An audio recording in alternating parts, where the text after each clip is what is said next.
Welcome everybody to Exploring Careers in Social Sciences with Eckerd Connects.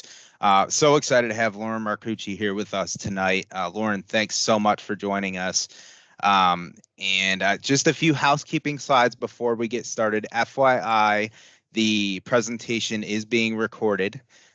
Cameras and microphones are disabled for attendees. However, you should have a chat box option. It's towards the top middle of your screen. It says chat under it. It's a circle icon. Just click that, and you should be able to type in the chat and engage with others, etc. We want you to ask questions throughout. Lauren's got an awesome presentation for you guys, some really eye-opening opportunities with Eckerd Connects. So make sure you engage in the chat, absolutely, and ask questions, etc. Thanks everybody for hopping in, saying where you're from, etc. Lisa, Jamie, good to have you. So we'll go through access and accommodations. Your experience here at Southern New Hampshire University is important to us. It is our policy and practice to create an inclusive and accessible learning environment. If there are aspects of this presentation's design or delivery that present barriers to accessibility, please notify the online students Online Accessibility Center by emailing oac@snhu.edu or by phone at 866-305-9430. For campus students, Campus Accessibility Center by emailing cac@snhu.edu or by phone at 603-644-3118. And then SNHU staff and faculty, Human Resources Office by emailing hr@snhu.edu. A few more slides here, and then we'll get to the presentation. Many of you heard about this session through Handshake, so thank you so much. There's a full list of events, both that we host at SNHU and then employers facilitate and host themselves on Handshake. We have a plethora available at any given time for any given major. So I encourage you to hop on there if you haven't hopped on Handshake yet. Your SNHU username and password should suffice as login information. And Shaprice is going to put this info in the chat as well. Thank you, Shaprice. So don't worry about if the slide goes away, etc. Eckerd Connects, actually, she'll put this in the, Shaprice will put it in the chat later. But they have a Handshake page themselves. They're connected with us at SNHU, and Lauren actually has 20 roles, guys, posted from Eckerd Connects to SNHU students and alumni. So absolutely check them out. So here's some ways to contact us in career services at Southern New Hampshire University. We are all things career readiness related. So whether it's your resume, interview tips and tricks, salary negotiation, job search general, Handshake tips and tricks, contact us. COCE@snhu.edu and then 888-672-1458. And then you can see our social media icons on the bottom there and a website as well. And then a great way, just networking external from Handshake. An additional way is the SNHU Connect community.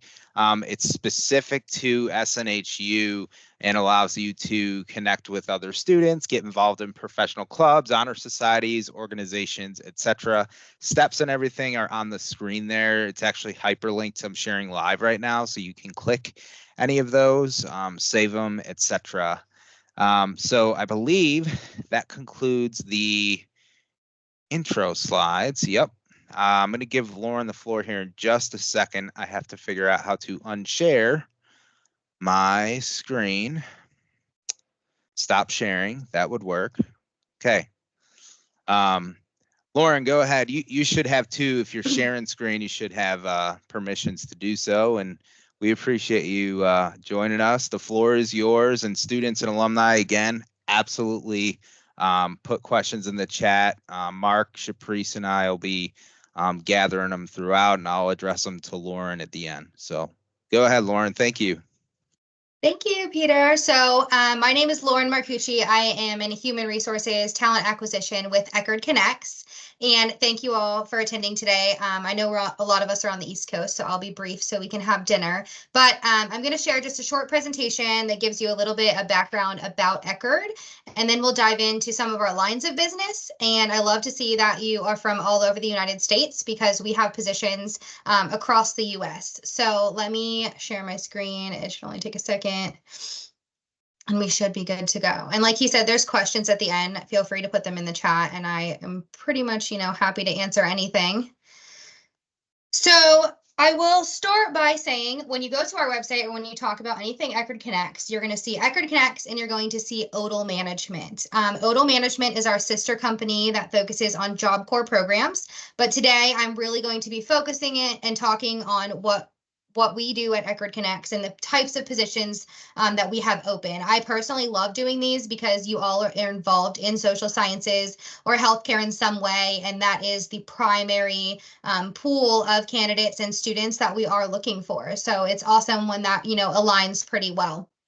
So, wait, this might be the wrong screen. Hang on a second. This is the presenter version. I don't know why it switched it like that. We're just going to go with it. Yeah, it doesn't look off. Does it look okay? So, okay. Yeah, it looks so fine. I have didn't even three think about it. screens. So I'm trying to figure out, which one here. But so if you see me look to the right, it's probably because I'm looking at the wrong screen. But so Eckerd Connects, we started in 1968. We are a nonprofit. So Jack and Ruth Eckerd actually owned Eckerd Drugs back in the day, and they were philanthropists. So in 1968, they started with a girls' residential facility in Floral City, Florida. And we still are actually running that today.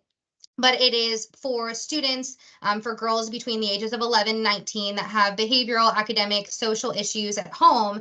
And this was a place for them to go and speak with counselors, finish their education, really kind of help them get back on track so they could be successful once they exit that facility. So like I said, we are a nonprofit. This says about 1,000 full-time employees, but I will tell you we have about 1,400 on staff right now. We made about, I would say, close to 700 hires between Eckerd and Odal last year, and we are always expanding and changing. So even if you go to our website or you hear this today and you don't see anything that fits you or that suits you right now, I encourage you to like us on Glassdoor and follow us because we are, like I said, always changing. We are always getting new programs in different states and focusing on different lines of business. So what you see today is not what you will see tomorrow. I staff about 160 programs across 19 states.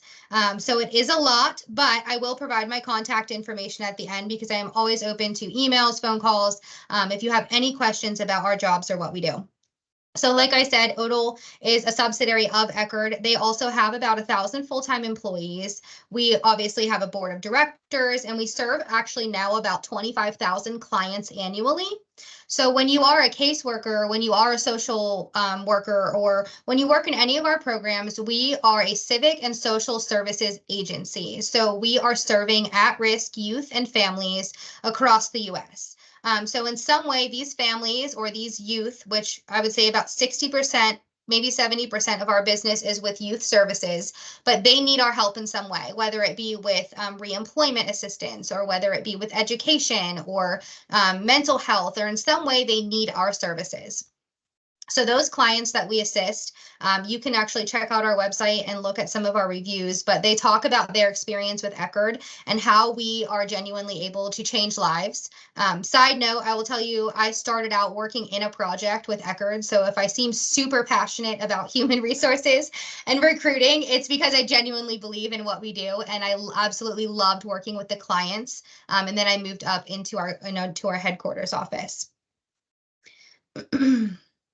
So I talked already a little bit about our timeline because I'm Italian and sometimes I talk fast and I kind of get ahead of myself. But 1968 is when we started. We are continuing to grow all the time. Our first juvenile justice programs were opened in 1985, and juvenile justice programs are primarily in Florida and North Carolina.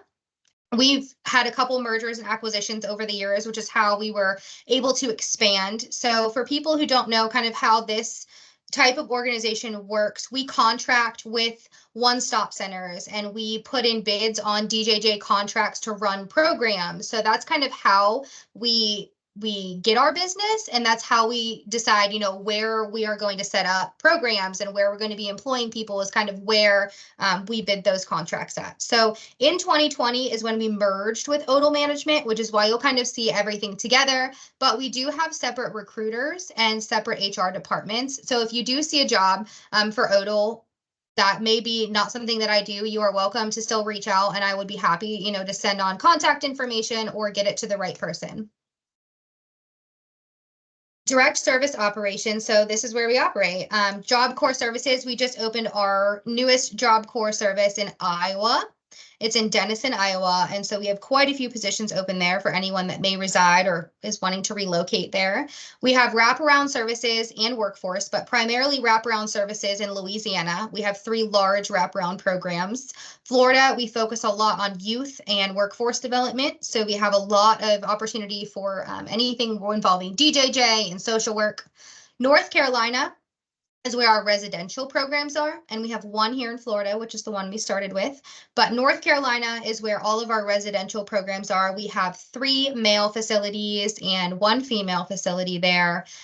They do offer sometimes some relocation assistance, and we have a variety of positions, which we're going to talk about next. The levels of education and experience that are required for some of our positions. But that's the basics. And like I said, what you see today is not what you will see tomorrow. So as we expand, we continue to move across the US. So we're going to talk a little bit about qualifications and positions, because we have a wide variety of positions. We have very entry level, maybe someone who is working on a degree, but they just want to get a little bit of experience in social work. A lot of our administrative positions that actually work in those programs that require degrees is a great way to start. So in Job Corps, they have everything from entry level, residential cooks and administrative, clerical, instructors. Those are going to be positions that maybe you don't have a master's degree, or maybe you don't have, a few years of experience, but that's a great way to start. We also have, more clinical, so LPNs, RNs, especially for Job Corps, especially for our residential facilities. We are hiring RNs. We are hiring, people who can instruct in dental, or hygienists to come in and teach some of the youth. So we hire those clinical positions, mental health positions as well. Workforce development. So in workforce development, we contract with one-stop centers in your state. So for Florida, we have, and I live in Ocala, Florida, but our headquarters is in Clearwater, Florida. And we started in Florida, which is why I talk about Florida a lot, and we have a lot of positions here. But for Florida, it's called Career Source. I know for North Carolina, it's NC Works. For Louisiana, it's LA Works. For Pennsylvania, it's Philadelphia Works or PA Works. So whatever one-stop centers are in your area, we service those by staffing programs that help the people that use those centers succeed. So, in youth programs, we put them through like a workforce training where we hire workforce instructors and career coaches, and we teach these youth soft skills and hard skills and help them, figure out, if you get this education, or if you're interested in this, these are the career paths that you can go down. I know actually with Southern New Hampshire University, that's kind of what we're doing now is, if you have this degree, if you're interested in this type of work, these are all of the different career paths and companies and things that you can do with it. So that's kind of what we do on a lower level at some of those one-stop centers. We also provide reemployment assistance services and TANF services, which is like assistance for maybe, you have a single mom with kids that just lost their housing. So they come to us in a vulnerable situation, and our caseworkers and career coaches and instructors help them, get on a better path. I will say, for all of the jobs that we staff, your heart has to be in it. If you are working in social work, if you are working in human services, your heart has to be in it, because the people that we serve are, not doing great all the time, and they're not, in where they want to be in life. So, they come to us vulnerable, and they come to us wanting our help. So your heart has to be in it. We have over 100 workforce development programs across the states that we serve. And like I said, depending on your area, it kind of depends on where you would look. Everything I'm going to show you at the end is on our website, but you can also find these positions if you go to your One Stop Center websites. They're also available on there. So community-based care is probably our largest line of business because it encompasses quite a few different programs. So community-based care is going to be your specifically human services, social work. Most of these positions require a bachelor's degree plus, so bachelor's or master's, but bachelor's entry-level bachelors. So, most of them don't require 5 years of experience. We do have some. So if you apply for our supervisor positions or program manager positions, a lot of those do require a few years of experience. But even volunteer experience and experience before your degree counts. So always list all of your experience on there. We also hire for clinical positions in community-based care. So those are going to be like your LMHCs, your LCSWs, any kind of clinical mental health position. So entry level, you can see here, I should have probably put lines, but they kind of go across of what the common titles are that you can look for on our website for where you're at in your education program or what kind of jobs that you're looking for.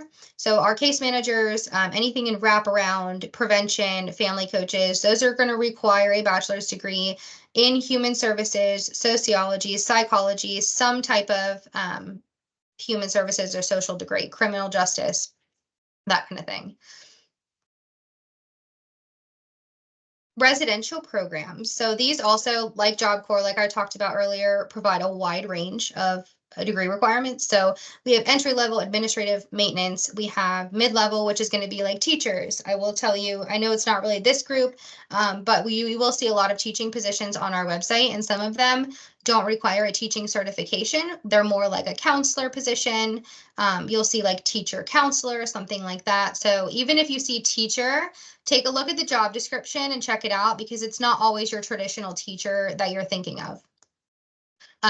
Senior operations. So that's going to be more of your clinical therapists, directors, operations directors, supportive services we'll talk about is kind of down here. Actually, I'll just do it now. So our headquarters is in Clearwater, Florida.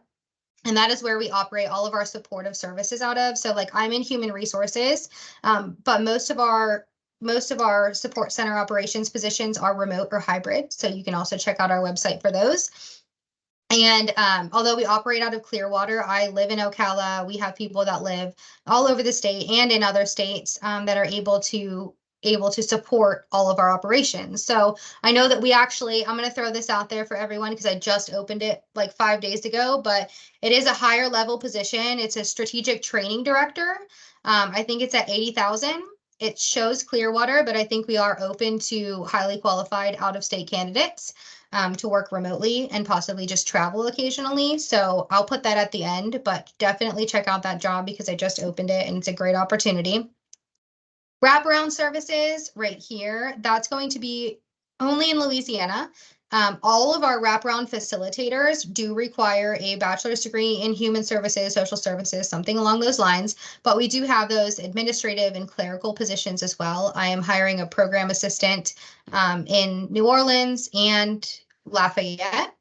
And then we, of course, have clinical positions open. So those are going to be your LCSWs, your LMHCs, any kind of licensed clinical mental health specialist.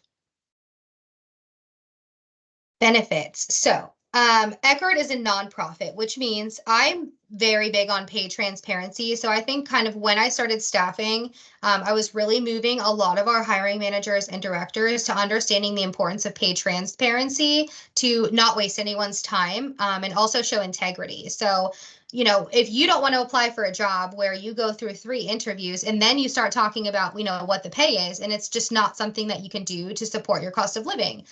So we genuinely believe in posting a lot of these upfront and to make it clear because we are a nonprofit, which means, is any caseworker making $80,000 a year? Probably not. However, we do try to balance that with benefits.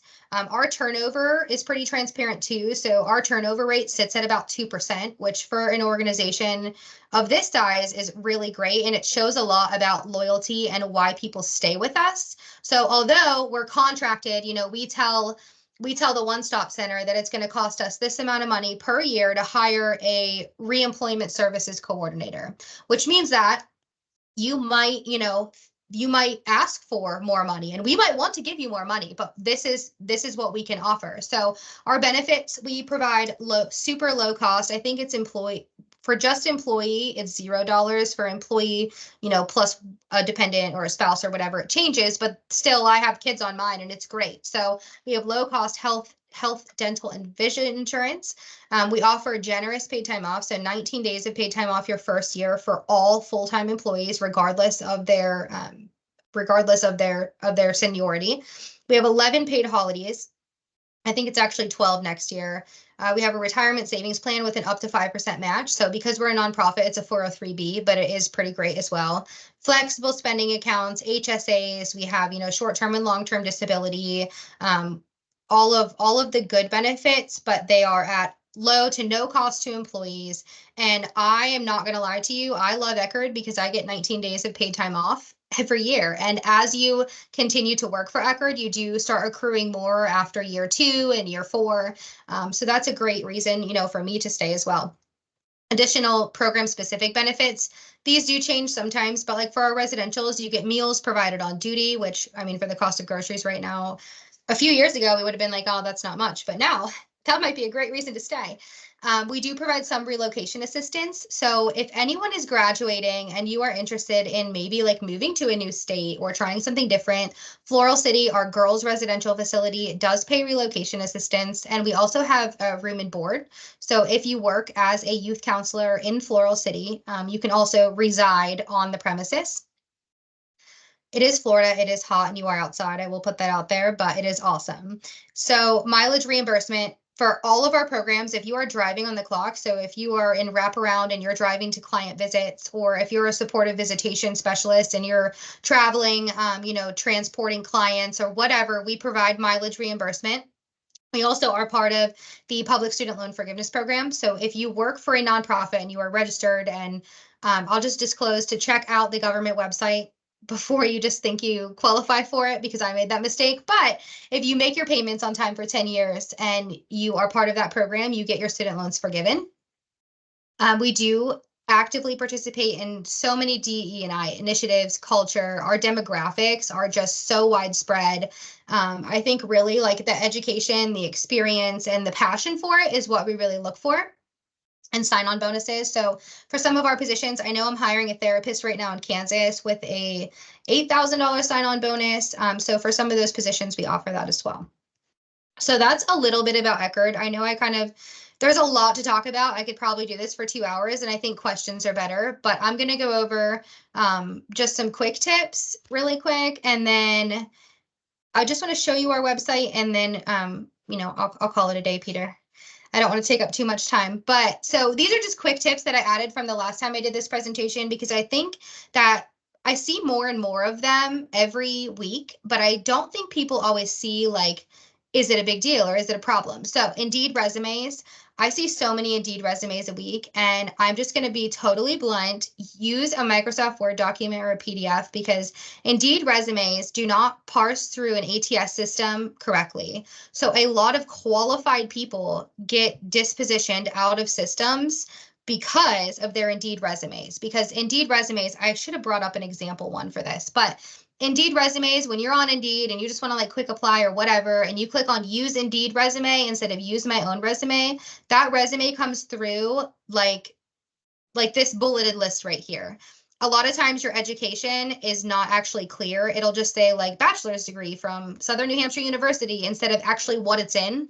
So we don't always have the time when we have 200 candidates to call that person and say, hey, what's your degree in? So like, although it seems like such a small piece, it really will prevent you from getting jobs. So don't use an Indeed resume, like avoid it if you possibly can at all costs. When it says like, at the top, it'll have like a summary and it'll say all of these other skills and qualifications that are like 4 pages long. And we just don't have the time to do it. So use a Microsoft Word document, use a PDF and upload it yourself. Or instead of using Indeed, you can go right on there and you can upload your stuff. But if you have to be quick, like go on the actual website and upload it that way. Ensure your contact information is updated and be prepared for phone calls and emails. So if you're applying to jobs, like make sure your voicemail, is set up appropriately, and be prepared for emails and calls. I can't tell you how many candidates a week that I call or I email and I just hear nothing back, or they have no voicemail set up, so I can't even say who it is. And a lot of times recruiters don't live in the state that you're applying to. So if you see like an out of state number, which I know we all hate spam because I get so many a day, but if you're applying for jobs and you know you're applying for jobs and you see an out of state number or something like that, I would answer it, because a lot of times we might call once and we don't go back to that candidate. So highlighting education in the top of your resume is kind of a personal preference, but also for ATS systems. When resume is 2 pages long or 3 pages long, or it's at the complete bottom, you can miss it. So I would say anytime you're doing a resume, put your education above your experience section. Tailor your resume or skip it entirely. So I know like we all apply to maybe 6 different jobs that are 6 different lines of business, and we use one resume. So I would say to make sure your summary, if you're applying for a caseworker position and your summary says how bad you want a job in like sales or marketing, I would probably say to skip the summary section or tailor it to each job.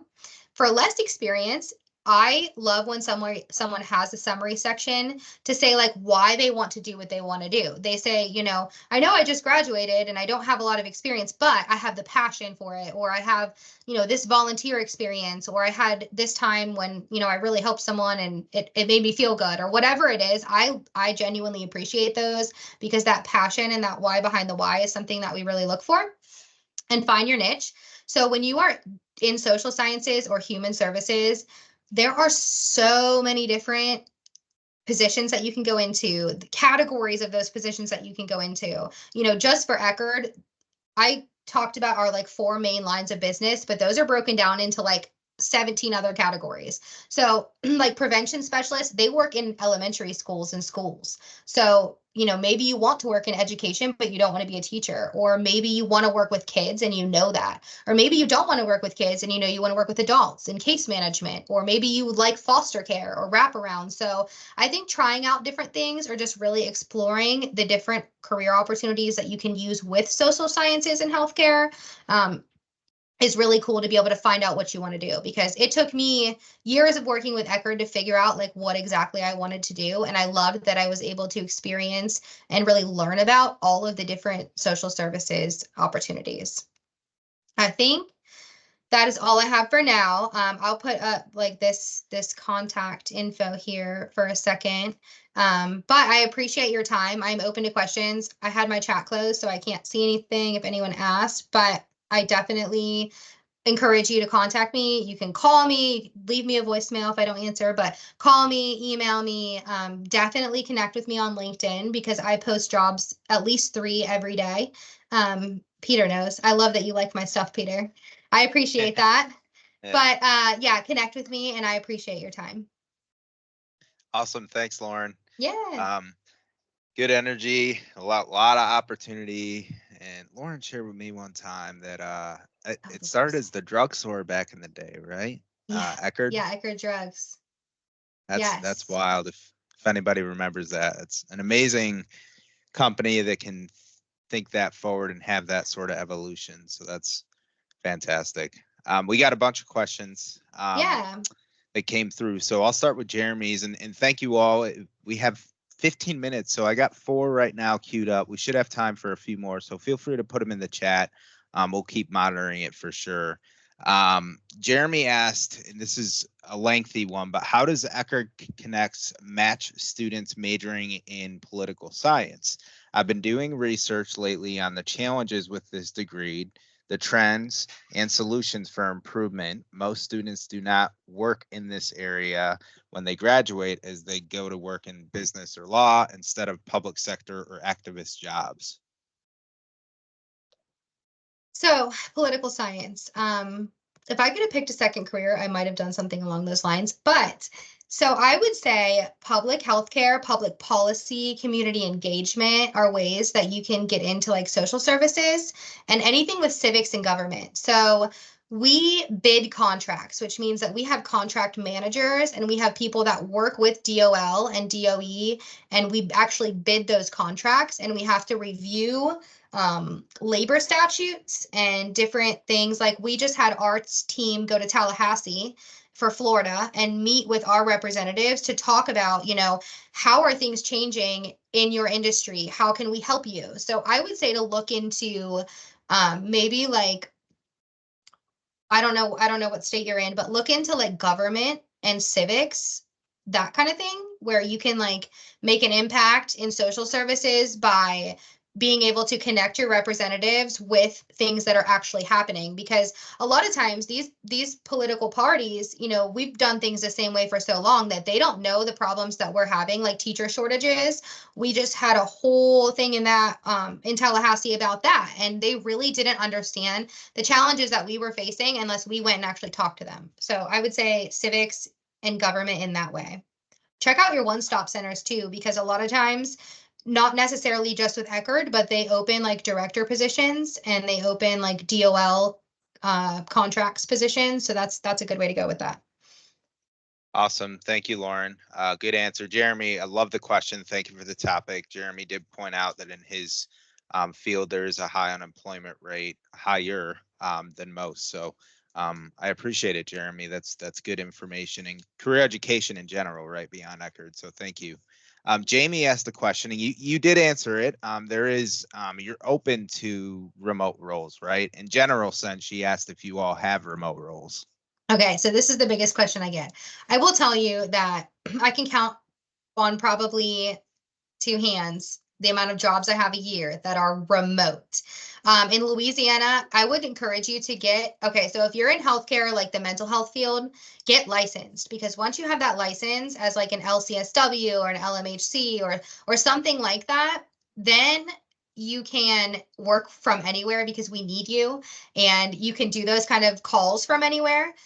So like that's the direction you can go with that. Hybrid wise also, so we do have hybrid positions where like in Daytona Beach, our positions are they work 3 days from home and they have the other 2 days like in the office or on the road. So if we do post hybrid positions, they will say hybrid. If you are only open to remote positions, you are shorting yourself on good opportunities to be able to move up and then remote. So like I wanted a remote job so bad. That was like all I was looking for. And I was like, you know what? This is not happening. I got a job during COVID in 2020. And I was like, this is not happening. So I was like, I went back in the office and I worked there. And I just kind of showed myself. And then we opened an opportunity to be fully remote and I took it. So I will say, like, especially on LinkedIn, when people are like, I don't know why I'm not finding a job, this is what I want to do. And we have like, I'll reach out to you and say, hey, I saw you were looking for a job. Can we connect or whatever? And they'll say, oh, I only want remote. So if you do only want remote, put that out there, put it in your bio. Make sure people know that, because that's also a keyword where if someone is looking for a remote employee, they're going to search that. But look for hybrid or just try to get yourself in somewhere and then work your way up. I really appreciate that point, Lauren. I know remote is definitely a hot topic and an understandable one, right? Yes. But it's definitely, I agree. If you can do on-site, it's advantageous for sure. A lot of companies, like you said, they promote from within and such. So, yep. Yeah. And I wish I had more, because it's definitely a soul crusher, but yeah, I don't.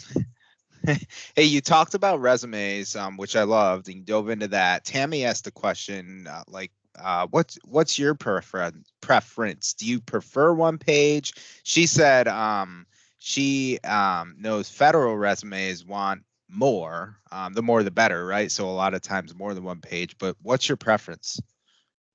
So, okay, so I think the way I was originally taught when I started in workforce was, you want your resume to be like one page unless you have X amount of experience. I don't think one page, especially for being in social services or something like that, I don't think that you always have enough room to really showcase your education and showcase your experience. So I would say 2 pages is good.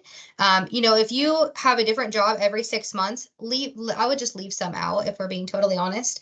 I would say like if you're trying to find, where you want to do and where you want to go and what you want to do, showcase those jobs that kind of like relate to what you want to do.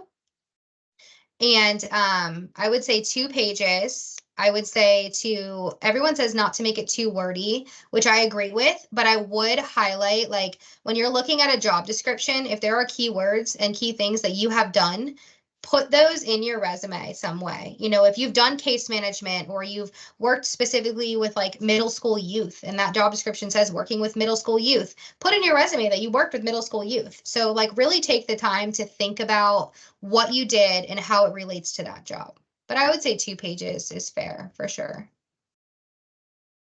Awesome. Thank you. I appreciate it. It's sometimes difficult, right, to get it all on one page if you got Oh my a God, lot of I think stuff. mine would be 12 pages long, but Yeah, good. Frank, or Mackenzie Fran, sorry, thanks for putting in your question.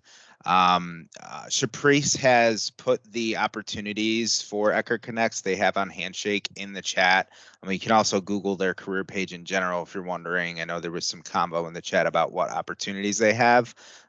So feel free to check that out. The session will also be recorded on our career YouTube page that Shaprice put in the chat. So keep the questions rolling in. The next one we have is from Kevin Lamb. Kevin, thanks for submitting it. Kevin says, I graduated with a master's in IO psychology, but got no luck in finding a job so far. What should I be doing if no one is willing to accept me, if I am new to the field or don't have any practical experience?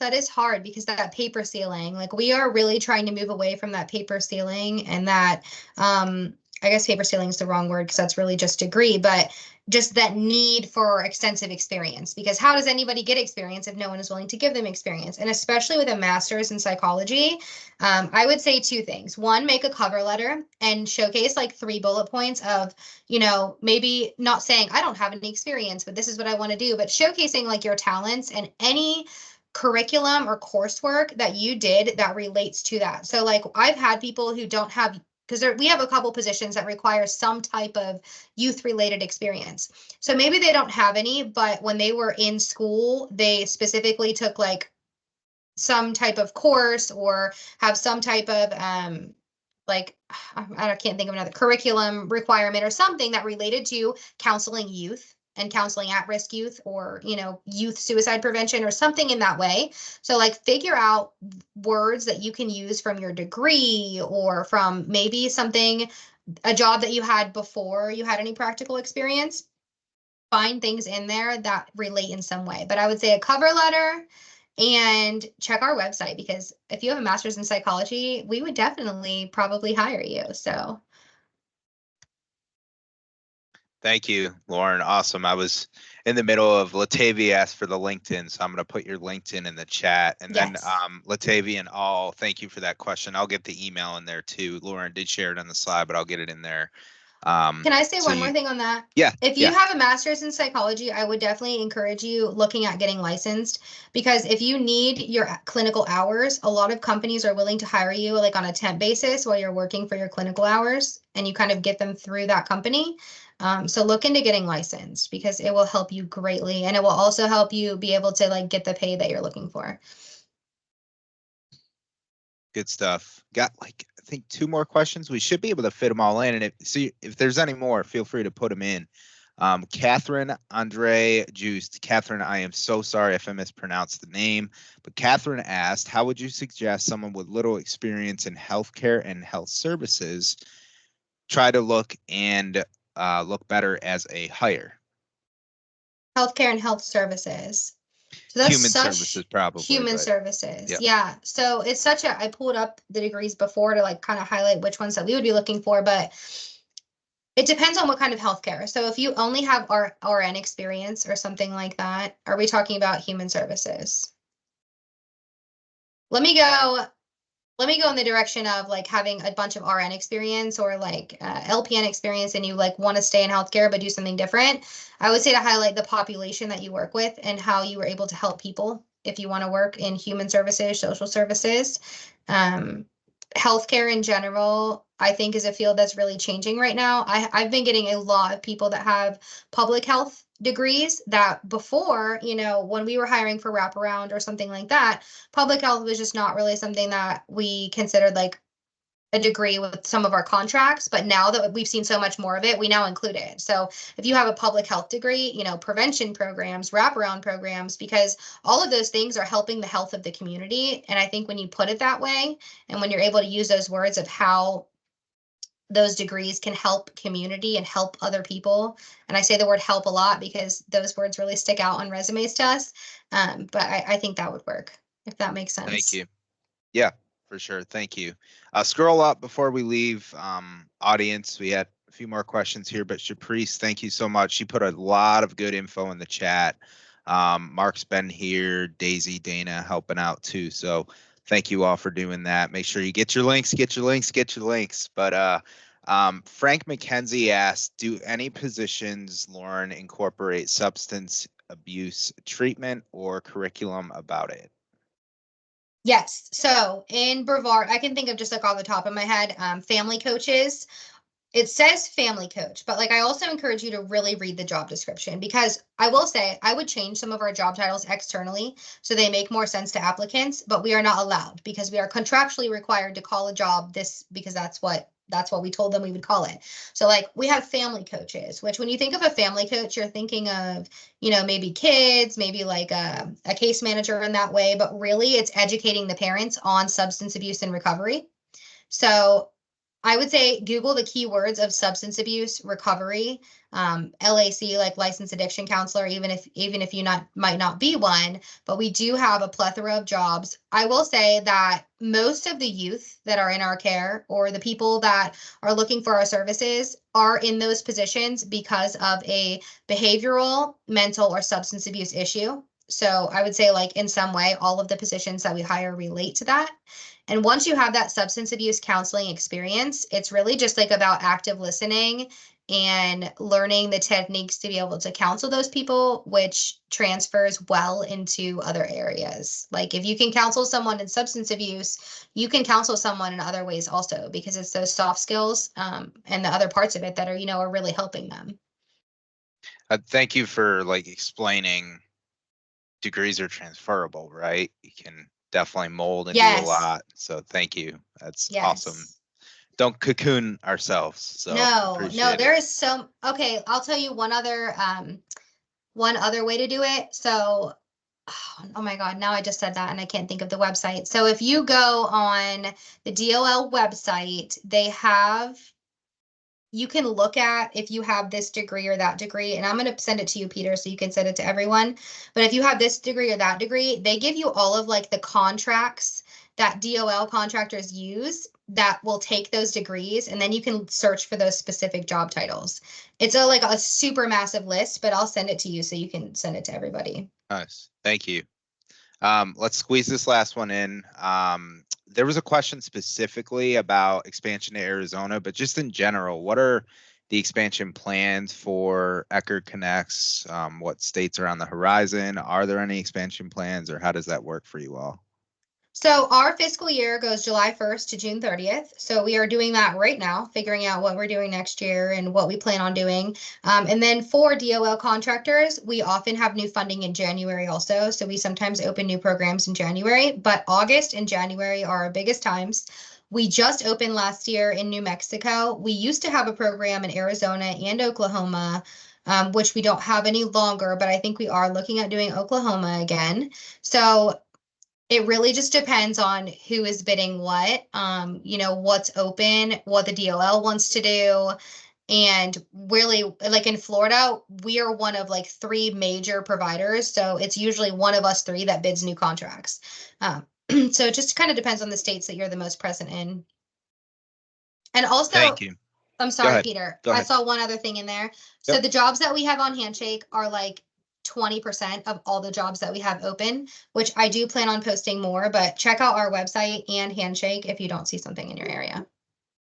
Awesome. Thank you. We'll conclude it. Lauren, I'm going to give you the floor. If you wanted to wrap up with anything, audience, thank you so much for attending. This session will be on the career YouTube page. Shaprice, thanks for being a rock star, putting everything in the chat. She's been nonstop with resources. So Lauren, go ahead. Do you have any closing remarks? No, I appreciate your time. And like, I'm sure you can tell I do talk and I do love what I do. So you're never like bothering me. If you even have a question about something related to resumes, you are welcome to reach out. I would be more than happy to answer. You have my contact info, so I appreciate your time. All right, awesome. We will conclude the session, Lauren. Thanks again. Rockstar as usual. Everybody check out Eckerd Connects and have a good evening, everybody. Thanks, Peter.